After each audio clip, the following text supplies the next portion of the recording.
धर्मरत्न सङ्घरत्नमा पनि सादर वन्दना।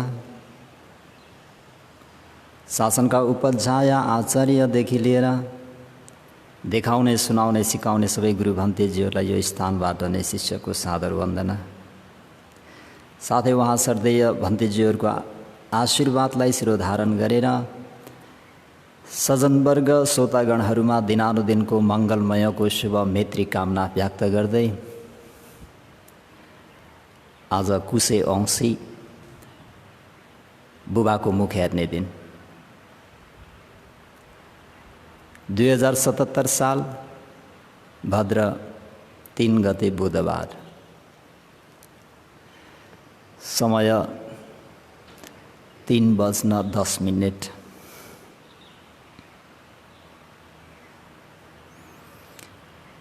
एकैछिन मैत्री पुराउँ। दुःख पत्ता छ नि दुःख होन्तु सबे भी पानिनो, दुःख पत्ता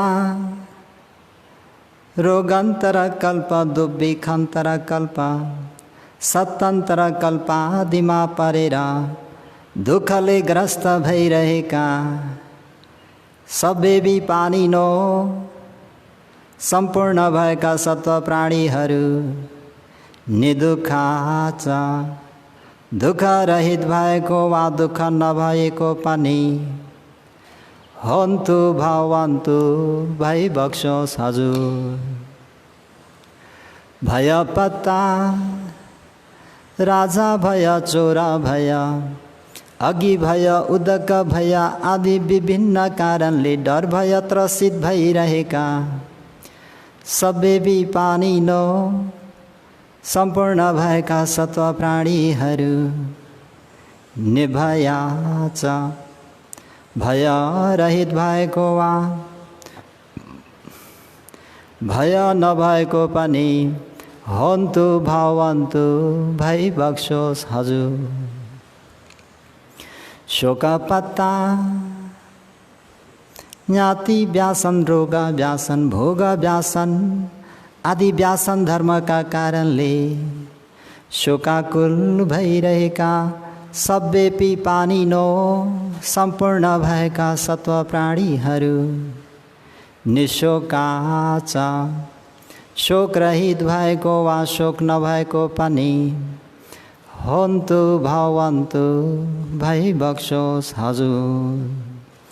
एतेन सच्च वचन अहिले यहाँ यसरी प्रकट गरिएको सत्य वचनको प्रभावले सब पानिनो लोकमा भएका सम्पूर्ण प्राणीहरू लगायत ते तुम्हाकं समनानञ्च दशनं एतं मङ्गलं मुत्तमं भन्ने धर्मोपदेशलाई आदर गौरव गरी सवर्ण गर्नु हुने सज्जनवर्ग श्रोतागणहरू सबै सदा सदा सर्वदा सोथिङ कायिक सुख मानसिक सुख चैतसिक आदि गरिएका सुखहरू र लौकिक लोकोत्तर भोग ऐश्वर्य सम्पत्तिहरूले पनि हन्तु भरिपूर्ण होस् साधु।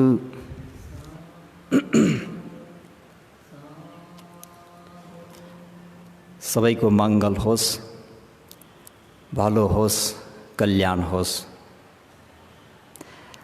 आज पनि सज्जन वर्ग श्रोतागणहरूलाई समनानञ्च दशनं एतं मङ्गलं मुत्तमं हिजो अलिकति हतार भयो। आज विशेष गरेर कुशे औँसी बुबाको मुख हेर्ने दिन, फादर्स डे। त्यसर्थ बिहान जलपान दान गर्नुहुने नीलकुमारी स्थापित उपासिका सपरिवार, विशेष गरेर सुमनमान स्थापित मेनका स्थापितहरूको दानलाई साधुकार र साथै दिवा भोजनको निम्ति विमल साक्य एवं मन्जु साक्य सपरिवारहरू लगायत एकजना हाम्रा श्रद्धालु छिमेकी उपासक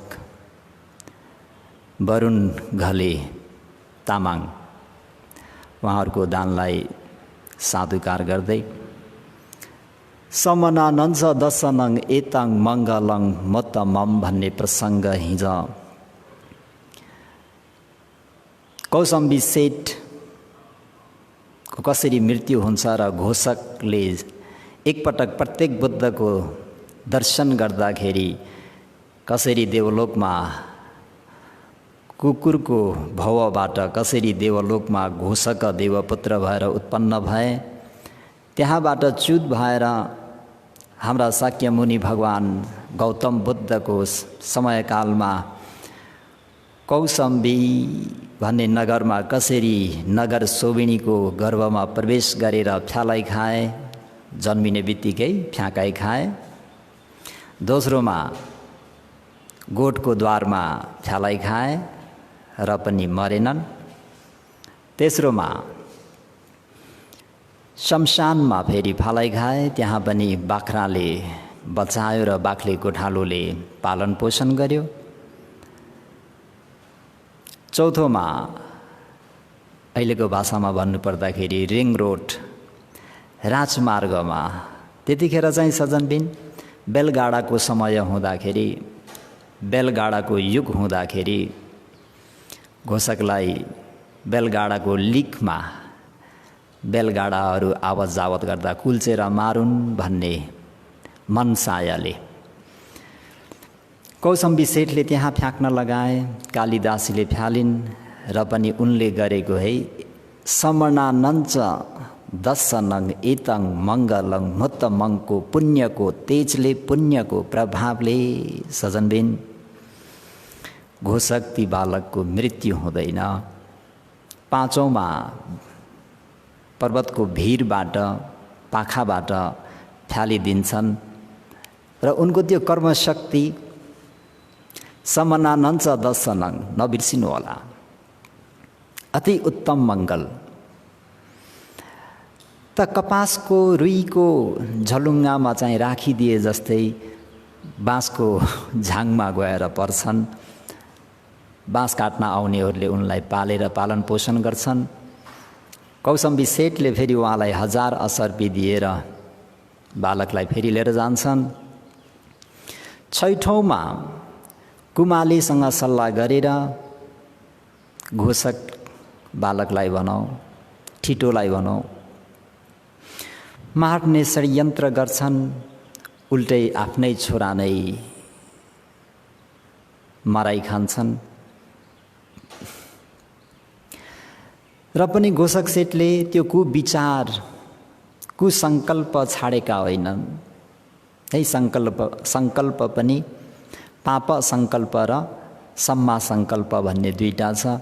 कसैले पाप सङ्कल्प गर्छन् सजनबिन र सारा जीवन आफ्नो हृदय छिया छिया हुने गरी पाप कर्म गर्छन्। यो जीवनमा पनि तडपिन्छन् शोकले, सन्तापले र परलोकमा पनि 4 अपाय दुर्गतिमा पुग्छन्। केले? मिच्छा सङ्कल्प, पाप सङ्कल्प, पापलाई सङ्कल्प गर्छन् कि म यसलाई नमारी छाड्दिन है। र कतिपय व्यक्तिहरूले चाहिँ सम्मा सङ्कल्प गर्छन्, आज जस्तो दिनमा त बुबाको नाममा केही न केही दान गर्नुपर्छ भनेर आफ्नो नगरमा भएका श्रमण ब्राह्मणहरूको दर्शनार्थ बिहानै उठेर श्रद्धाले दान गर्न आउँछन्। संसार बडा विचित्र छ सज्जनवर्गहरू। श्रद्धावानहरूको निम्ति यो रत्नको खानी हो भने अश्रद्धावानहरूको निम्ति फेरि यो नै फेरि के भइदिन्छ, त्यो हजुरहरूले आफै बुझ्नुहोस्। त सातौँमा कौसम्बी सेठले अझै पनि यसरी चाहिँ मनमा पाप सङ्कल्प, मिच्छा सङ्कल्प लिएर कसरी हुन्छ घोषकलाई मार्ने भनेर एउटा पत्र लेखेर यो बालक भनेको कुजातको ठिटो हो, यसलाई चाहिँ मारेर टोयलेटमा चर्पीमा गाडिदिनु र त्यो सूचना दियो भने म तिमीहरूलाई धेरै उपहार दिन्छु भनेर नगरको प्रमुखलाई भनौँ अथवा गाउँको मुखियालाई पत्र पठाए। बीच बाटोमा एक रात बस्नुपर्ने, बीचमा पनि एउटा सेट थिए। ती सेट कहाँ एक रात बस्नुपर्ने। त बुबाले त्यो आफ्नो छोरालाई घोषकलाई अराएर फितामा बाँधिदिए, घाँटीमा झुन्डाएर पठाइदिए। सजनबिन, यो दैव शक्ति भन्ने जुन दैवी शक्ति भनिन्छ भाषामा, त हामी चाहिँ त्यसलाई कर्मशक्तिको प्रभाव भनिन्छ। है समना नञ्च दर्शनं, एक बार श्रवणको दर्शन गरे, श्रवणको सङ्गत गरे, श्रवणलाई भोजन आदि दान गरे, श्रवणको वचन सुने र श्रवणकै चिन्तन मनन गरेर श्रवणको त्यो आचरणलाई स्मरण गर्दाखेरि, त्यो पनि कसको जीवनमा भन्दा डिओजीको जीवनबाट सङ्गत गरेका, दर्शन गरेका, सुनेका र सम्झेको कारणले अहिले हेर्नुहोस् कुरा बडा गजबको हुन्छ। बीच बाटोमा गाउँको मुखियाको घरमा पुगेपछि गाउँको मुखियाले तिमी को हौ भन्दा म कौसम्बी सेठको छोरा हुँ, फलानो मुखिया कहाँ जान आएको हुँ, त आज एक रात यहाँ बाँच्दिनुहोस् भन्दा हुन्छ भने, अनि बाँच्दिनको निम्ति उहाँलाई बेडहरू मिलाउनको निम्ति घरकी दासीले त्यो परिपञ्ज मिलाइदिँदाखेरि अलिकति ढिलो भयो। जुन कामको निम्ति उन जाँदै थिइन् उनी, घरकी मालकिनलाई भनौँ, साउनीलाई भनौँ, छोरीलाई फुल आदि किन्न जाँदा ढिलो भयो र ती भर्खरकी युवती ले किन ढिलो गरे कि कहाँ गइस् भनेर यस प्रकारले भन्दा भो के भन्ने मालकिन भनौँ अथवा साउनी भनौँ, बुवाले यस्तो काम अराउनु भएको थियो। एकजना ठिटो चाहिँ घरमा अतिथिको रूपमा आउँदा भन्दाखेरि त्यो घोषक भनेर नाम सुन्ने बित्तिकै ती उपासिकालाई गएर हेर्ने इच्छा भयो। गएर हेर्दाखेरि ठक्क त्यो घाँटीमै त्यो बाँधिराखेको तुनालाई देख्छिन्। के रहेछ भनेर खोलेर हेर्दा त आफ्नो मृत्युको पत्र लिएर हिँडिरहेका छन्। त्यो पढ्दाखेरि बडा आश्चर्य लाग्यो। ओहो, यो जुन पत्रवाहक, जुन पत्र लिएर आएको जुन पत्रवाहक हो, यो चाहिँ कुजातको पुत्र हो, त यसलाई मारेर चाहिँ गाडिदिनु, त्यो सूचना दिएको खण्डमा धेरै उपहार दिनेछु भन्दा ती युवतीलाई त घोषकसँग स्नेह भइदियो। पाली साहित्यमा के बताइएको छ त भन्दाखेरि पुब्बे वा शनि वासेन पच्चुपन्न हिते न वा एवं तं जायते पेमं उपलङ वा यथोदके, यसरी व्याख्या गरिरहेको छ। पुब्बे वा शनि वासेन, पूर्व जन्ममा शनि वासेन सँगै बसेर आएको व्यक्ति। यो जीवनमा तपाईँ हामीहरूलाई कुनै व्यक्तिलाई देख्ने बित्तिकै किन स्नेह जाग्छ, किन चाहिँ आफ्नै जस्तो लाग्छ कतिपय व्यक्तिलाई।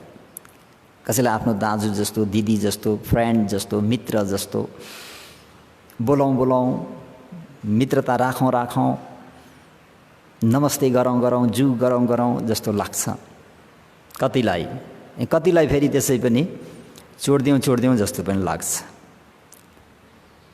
हेर्नै मन पर्दैन। त्यो के त भन्दाखेरि ती कारण कार्यहरू विहीन छैनन् सजनबिन, अतीतका कारण कार्यहरू छन्। अतीतमा तपाईँ हामीहरूले एक आपसप्रति कस्तो बिउ रोपेर आएका छौँ। मैत्री स्नेहको बिउ रोपेका छौँ कि द्वेष दुर्भावनाका बिउ रोपेका छौँ। मैत्रीको स्नेहको बिउ रोपेका छौँ भनी अहिले पूर्वको व्यक्ति र पश्चिमको व्यक्ति भेट हुँदाखेरि पनि एकदमै धेरै समयदेखि चिनजान भएको जस्तो एकदमै आफ्नोपन हुन्छ। किन भन्दाखेरि परपूर्वकालदेखि नै ती व्यक्तिहरूसँग स्नेह मैत्री लभिङ काइन्डनेस भन्छ नि, त्यो राखेको हुँदाखेरि अहिले देख्ने बित्तिकै पनि आफ्नो व्यक्ति जस्तो लाग्छ।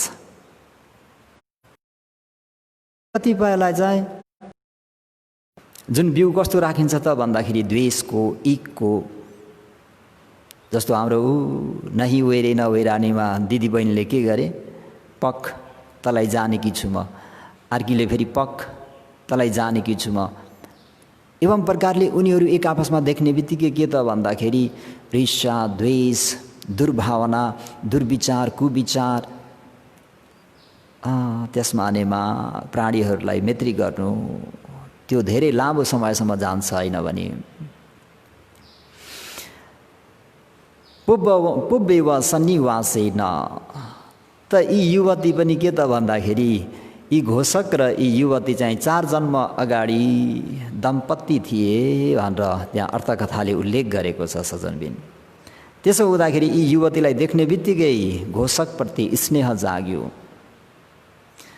र अर्को कारण चाहिँ के त भन्दा पच्चुपन्न हिते नवा, अतीतकोले मात्रै हुँदैन, वर्तमानमा पनि जो कोहीले हिते नवा, आफूलाई दुःख पर्दा नजिकमा बसेको हुन्छ, बारबार केही न केही सहयोग गरिरहेको हुन्छ, बारबार देखिने गरेको हुन्छ, आइजा गर्दा देखिन्छ, भेटघाट हुन्छ, आदान प्रदान हुँदाखेरि पनि यसरी पनि स्नेह हुन्छ।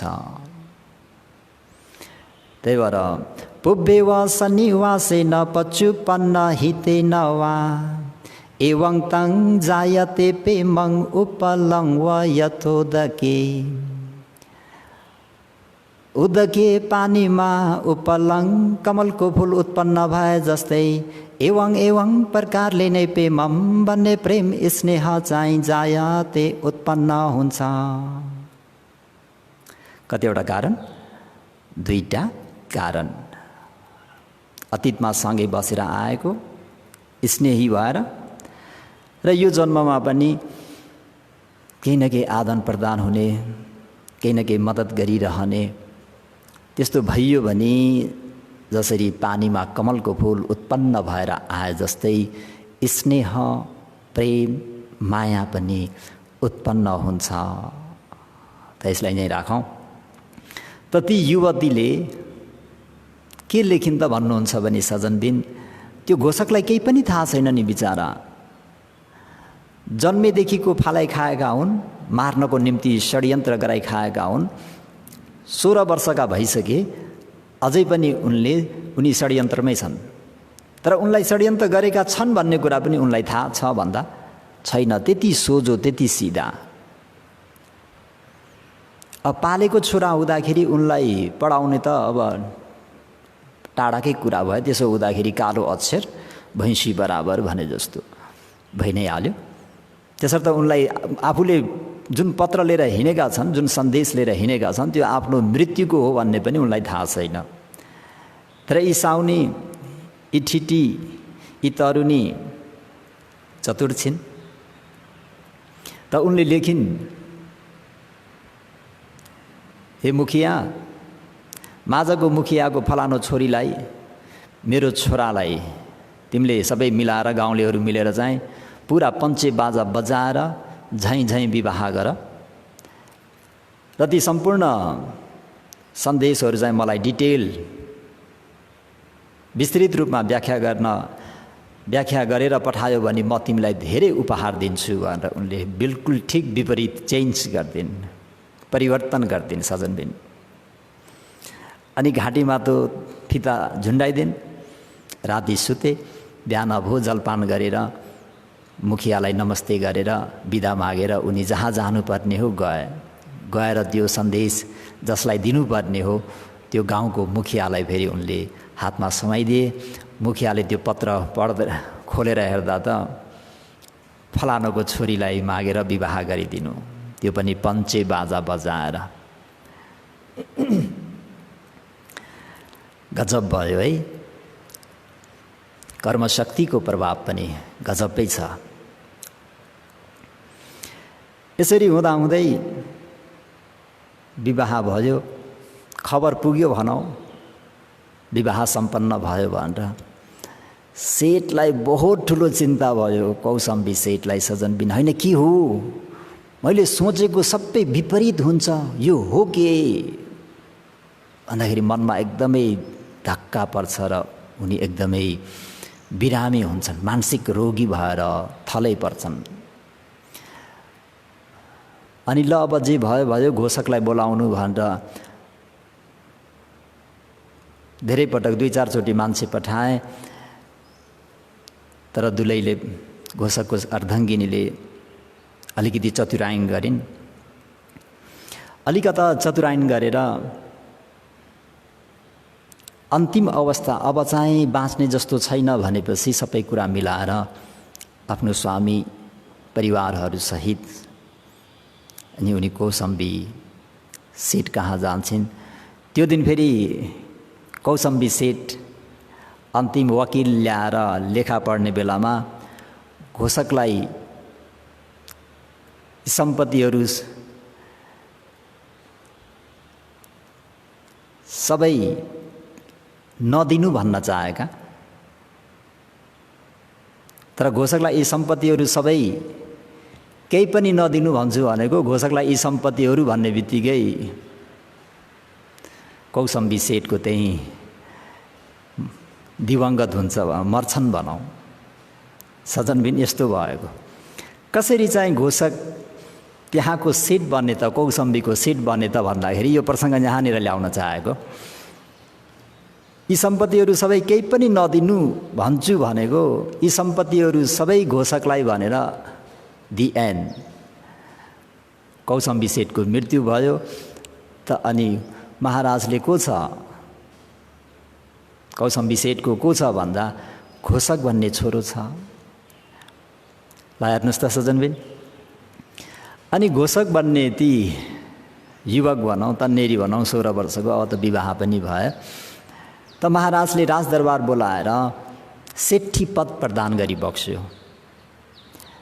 जब घोषक सेठ भएर जब धेरै परिवारहरू परिषदहरूको साथमा जब उनी रथमा सवारी भएर आएको देख्दाखेरि घोषकको अर्धाङ्गिनीले कालिदासीलाई देख्नुभयो, आज यी घोषक सेठी पद प्राप्त गरेको मेरो कारणले हो भनेर आफ्नो काली भन्ने दासीलाई सुनाउँदाखेरि किन के भएर बेटी भनेर सोद्धाखेरि यदि मैले यति चतुराइन नगरेको भए घोषक यसरी सेठी पद प्राप्त गर्दैनथे। मैले चाहिँ यसो गरेर उनले चाहिँ आफ्नो मृत्युको पत्र स्वयं आफैले लिएर आएका थिए, मैले त्यसलाई परिवर्तन गरिदिएको हुनाले, हेराफेरी गरिदिएको हुनाले आज यिनी सेठ बनेका हुन् भन्दा छोरी तिमीलाई उसको विषयमा केही पनि थाहा छैन, मलाई त उनको विषयमा जन्मैदेखिको सबै डिटेल आजसम्मको कुरा सबै थाहा छ भन्दा के हो सुनाउनुहोस् त भन्दा अनि उनले कालिदासीले वृत्तान्त सुनाइदिन्छन्। उनी जन्मिने बित्तिकै फालाई खाएको, दोस्रोमा गाईगोठको अगाडि द्वारमा अघि भने जस्तै त्यो 6 पटकसम्म षड्यन्त्र गरेको देख्दाखेरि एकदमै जिरिङ्ग हुन्छ क्या। अनि एक दिन मौका पारेर घोषक सेठलाई आफ्नो अर्धाङ्गिनीले हजुरलाई थाहा छ हजुर कसरी सेठी भई बक्स्यो, कसरी यो कौसम्बी नगरको सेठ भई बक्स्यो भन्ने हजुरलाई थाहा छ भन्दा नाइ भन्दा उनले सबै वृत्तान्त हजुरको जन्म गणिकाको कुलमा हो, जन्मिने बित्तिकै हजुरलाई यसरी मार्नको निम्ति फ्यालिदिए, दोस्रो पटक गोठको द्वारमा, तेस्रो पटक शमशानमा, चौथो पटक मेन रोडमा, पाँचौँ पटक भिरबाट खसालिदिए, छैठौँ पटक यसरी भन्दा एकदमै सम्वेग जागेर आयो रे घोषक सेठलाई। ओहो मैले अतीतमा अवश्य पनि पुण्य गरेको हुनुपर्छ। अपुण्य के गरेका थिए सजनबिन, किन यसरी फालाई खाए नबिर्सिनुस् भनेको थिएँ। आज बुबाको मुख हेर्ने दिनमा पो आयो त हो यो प्रसङ्ग त है। बुबाले के गरेका थिए, आफ्नो छोरालाई गाह्रो भयो हो भनेर दुधे बालकलाई फ्यालेर हिँडेका थिए। त्यही भएर बुबाहरू सबै पूजनीय हुन्छन् भनेर पनि भन्दिनँ। कतिपय बुबाहरूमा त्यस्तो त्यो चित्तवृद्धि आउन सक्छ आफ्नो सन्तानहरूप्रति मैले धेरै पटक मातापिताको गुण व्याख्या गर्दाखेरि यही मात्रै भनिरहेको छु, ब्रह्माति माता पितरो भनेर बुद्ध वचन अनुसार नै भनेको हो। यो पनि अहिले मैले तपाईँहरूलाई बुद्ध वचन अनुसार नै भन्दैछु। कतिपय चाहिँ त्यो खोट पनि हुनसक्छ है, लाखौँमा 1-2 जना चाहिँ त्यस्ता पनि हुन सक्छन्, यो कुरा पनि बुझ्नुहोस्। तर प्राय धेरै गरेर मातापिता भनेको आफ्नो मुटुको टुक्रा, कलेजोको टुक्रा भएको हुँदाखेरि आफ्नो हार पनि धितोमा राखेर, ऋणमा राखेर आफ्ना छोराछोरीहरूको उपकार गर्छन् भने, तर त्यसमा यस्ता 1-2 जना फटा भनौँ कि के भनौँ, अलिकति त्यो पापेच्छा, अलिकति पाप सङ्कल्प, कतिखेर यो क्लेशले दुःख दिँदाखेरि 1-2 जना चाहिँ यस्ता पनि हुन सक्छन्। आमाकै कुरा गर्दाखेरि पनि अहिले अब आमा कस्ती पर्नुभयो त भन्दा गणिका परिन्, नगर शोभिनी परिन्। अब नगर शोभिनी र छोरा फिट खाने भएन सजनबिन। एक त नगर शोभिनी भएको कारणले पनि उनले आफ्नो छोरालाई मिल्काइन् भने मिल्काउनु परेको पनि आमाको दोषपूर्ण त होइन, त्यसमा पनि कारण कार्य छ। के त भन्दाखेरि उनले अतीतको जीवनमा आफ्नो छोरालाई फालेको हुँदाखेरि अहिले जन्मिने बित्तिकै फालाई पनि खाए। हरेकमा के छ त भन्दा कारण कार्यहरू पनि छन्, यसरी पनि बुझ्नुपर्छ। त आज म बुबाको पक्षमा बसिन भन्नुहोला, बुबा भनेका ब्रह्मा समान नै हुन् है। तर 1-2 जना यस्ता पनि हुन सक्छन्, त्यो चाहिँ उहाँहरूको त्यो केस हो। तर बुबाको गुण भनेको त माता पितु गुणो अनन्तो अहङ वन्धामी सर्वदा भनेर हामीहरूले बुद्ध वन्दनामा पनि बुद्ध धर्म सङ्घ माता पितु गुरु आचार्य यिनीहरूको अनन्त गुण हुन्छ भनेर व्याख्या गरि नै राखेको छ। त्यो व्याख्या म गरिनँ। अहिले चाहिँ के त भन्दाखेरि घोषक सेट कसरी सेट भए भन्दाखेरि एकपटकको सम्मना नन्छ 10 नङ, त्यो पनि डिओजीको जीवनबाट। र अहिले सित्तैमा उनी गणिकाको कोखमा जन्मेर एकैचोटि सेठी पद प्राप्त गरेको कारण पनि के त भन्दाखेरि कारण यही नै देखिन्छ, उनले गरेको अतीतको पुण्य, डिओजीको लाइफमा गरेको पुण्यले अहिले उनलाई सेठी पद प्रदान गरिदियो। र अनि सम्वेक पनि जाग्यो, मैले अतीतमा केही न केही अवश्य पनि पुण्य गरेको हुनुपर्छ भनेर त्यो दिनबाट उहाँले दानको मण्डप बनाएर सधैँ दान गर्न थाले। नभन्दै भगवान् शास्त्र बुद्ध लोके समोपन्नो हिताय सब पानी नाङ भन्ने जब उनले यो सूचना पाए त कौसम्बीबाट 3 जना सेठ, घोषक सेठ, पावरिक सेठ, ककुट्ट सेठ भन्ने 3 जना लिएर पुरा आफ्ना साथीहरू लिएर, परिषदहरू लिएर भगवान् शास्त्रलाई श्रावस्तीमा गएर दान गर्न 3 जना सेठहरू लगायत परिषदहरू श्रावस्तीतर्फ भगवान् शास्त्र महाश्रमणको दर्शनार्थ गए। वहाँ गएपछि भगवान् शास्त्रको दर्शन पाए, महाश्रमणको दर्शन प्राप्त गरे। महाश्रमण भई बक्सेका भगवान् शास्त्रले अनुपूर्विक कथा उपदेश गरी बक्स्यो।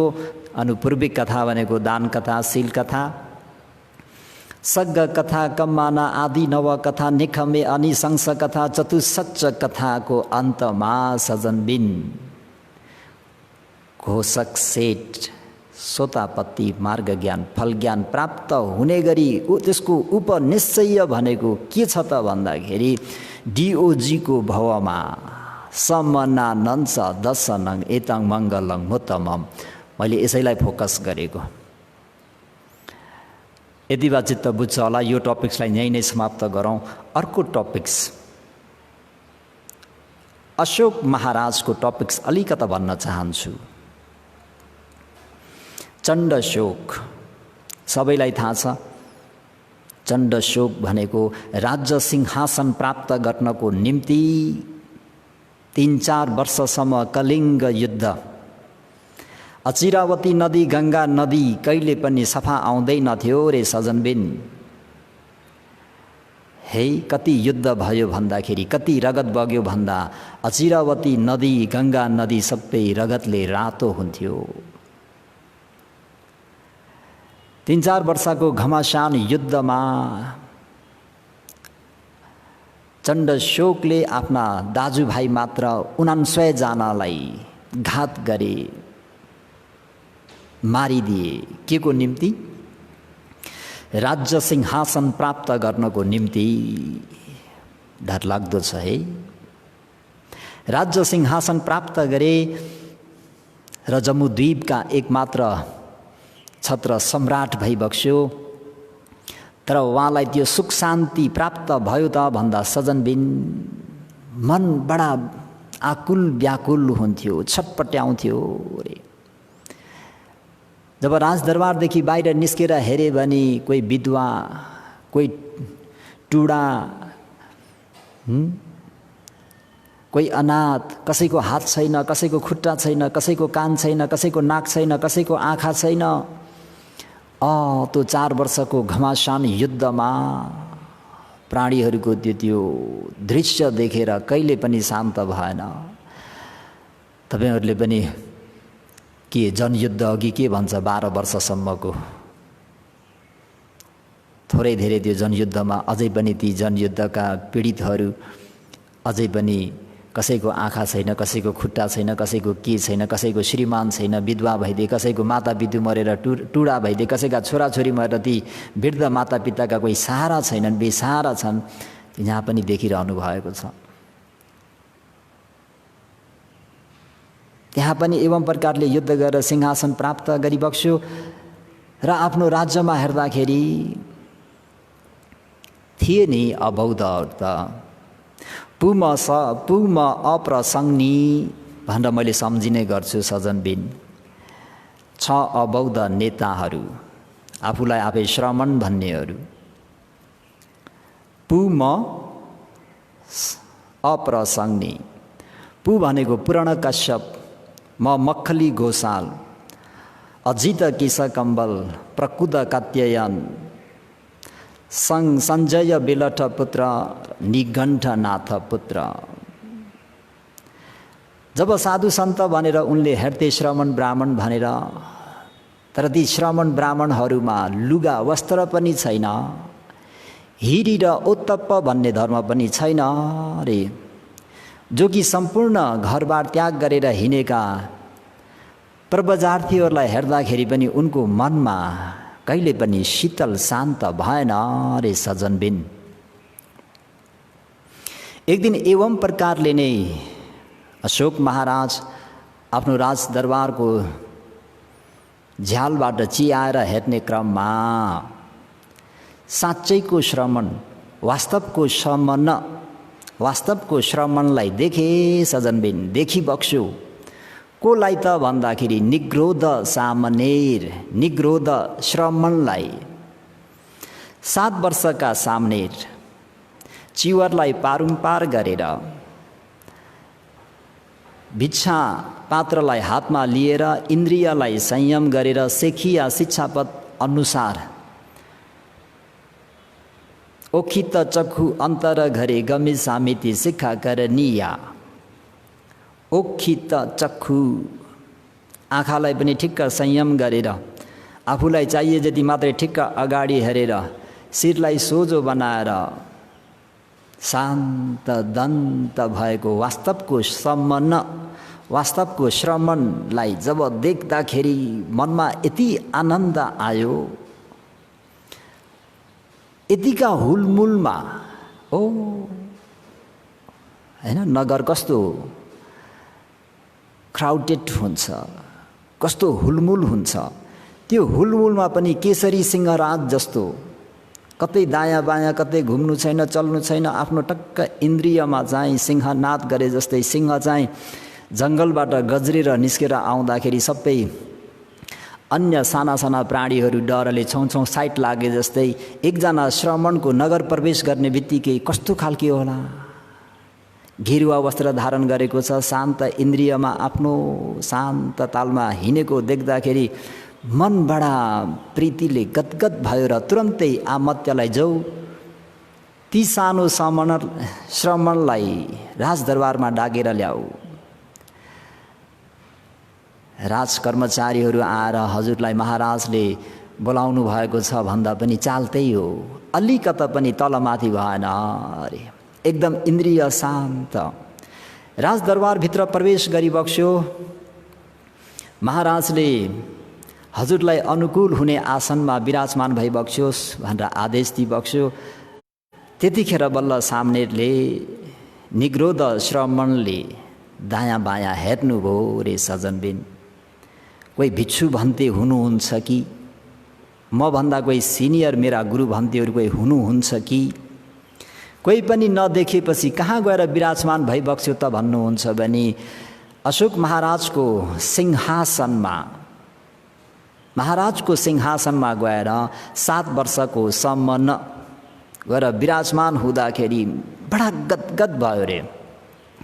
अशोक महाराजले तुरन्तै त्यही नै पञ्चाङ्ग वन्दना, 2 घोडा 2 कुइना र माथा टेकेर पञ्चाङ्ग वन्दना गरिबक्स्यो। यस्तो सुरवीर, यस्तो शान्त दन्त इन्द्रिय भएको श्रवणको दर्शन बडा कल्याणकारी। सामनेर मलाई छोटो उपदेश गरिदिनुस् न, मलाई थोरै उपदेश गरिदिनुस् न भन्दा महाराज म त भर्खरको सामनेर हुँ, त्यति धेरै अध्ययन गर्न पाएको छैन र पनि यसो सम्वेक जाग्ने केही कुरा म हजुरलाई जतलाइदिन्छु भनेर सामनेरले उपदेश गरेको हजुरहरू सबैलाई अवगत छ। भगवान शास्ताको अमृत वचन, अपमादो अमतं पदं पमादो मच्चुनो पदं अपमत्ता न मियन्ति ये पमत्ता यथा मता। महाराजा, हे अशोक महाराज, अपमादो अप्रमादी भएर बस्नु भनेको अमतं अमृतको पदम पद हो। महाराज, अप्रमादी भएर बसेको नै के हो त भन्दा अमृतको पद हो। पमादो